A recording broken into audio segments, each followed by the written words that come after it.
Ibrahim, merci pour l'invitation. Je suis très heureux d'être présent aujourd'hui pour présenter bien sûr la formation d'excellence. Je suis le professeur Salsal Mehdi, chef de département de droit public à la faculté de droit de Tanger. Je suis le responsable de master de droit économique et de commerce international et je suis aussi le coordinateur de la licence d'excellence droit public des affaires. Oui, le centre d'excellence, c'est déjà avant, on ciblait tout simplement l'enseignement dans sa globalité. Maintenant, on a deux objectifs. Et il y a l'enseignement et la formation. Et la formation ne prend pas tout simplement les connaissances que l'étudiant doit apprendre, mais il doit apprendre un savoir qui va lui permettre de s'intégrer dans la société et qui prend en considération pas seulement l'enseignement, mais la potentialité, les compétences, bien sûr, qui va lui permettre d'être utile dans la société et de s'intégrer facilement dans le marché d'emploi et de maîtriser le maximum, bien sûr, de connaissances adaptées à la société de demain. Oui, la filière droit public des affaires, c'est une formation qui prend deux facteurs qui sont déterminants. Déjà, les matières enseignées, bien sûr, traditionnelles, dans une approche un peu théorique, mais aussi il prend en considération l'autre approche qui est fondamentale, c'est les exigences de la société économique, la société sociale, mais aussi l'évolution qu'a connue le Maroc, bien sûr.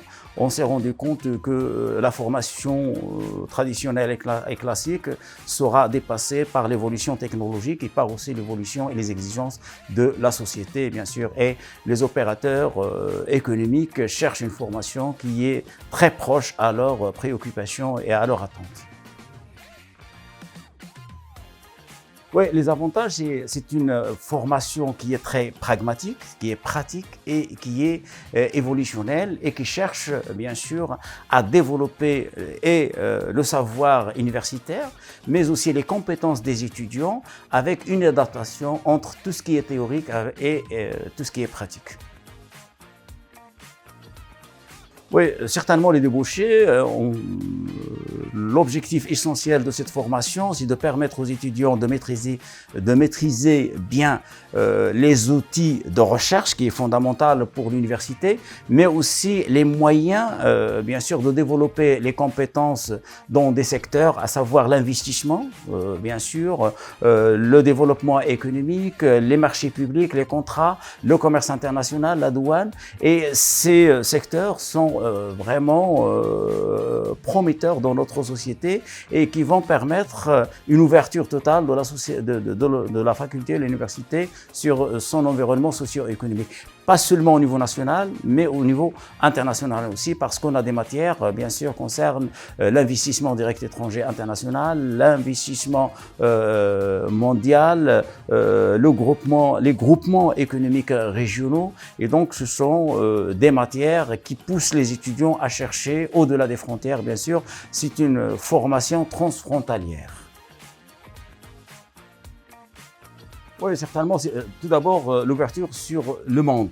Le monde, bien sûr, pas seulement le monde de savoir, mais aussi le monde de travail, le monde d'emploi et bien sûr de comprendre la société, parce que le problème maintenant des étudiants ou bien des lauréats, c'est pas seulement d'apprendre le maximum possible de connaissances et de savoir, mais de savoir aussi à exploiter ce qu'ils ont acquis tout au long de leur parcours et bien sûr de permettre à la société de se développer en fonction, bien sûr, des instruments scientifiques, à savoir, par exemple, dans notre formation, le droit économique, le droit de commerce international, le droit de l'investissement, le droit de la propriété intellectuelle. Ce sont des domaines qui sont maintenant les plus demandés dans le marché d'emploi et, bien sûr, dans le monde universitaire. Oui, l'excellence, c'est tout d'abord, c'est ça le terme, la clé de voûte, bien sûr. On va chercher les éléments qui ont déjà des qualités scientifiques, qui ont un potentiel, bien sûr, très important pour cette formation. Certainement, il y a la sélection à travers le dossier. Il y a des entretiens aussi des étudiants, des entretiens, bien sûr, pour savoir leurs moyens de communication et s'ils ont bien sûr des potentialités de recherche scientifique et universitaire. Oui, l'excellence et le sérieux, pas plus.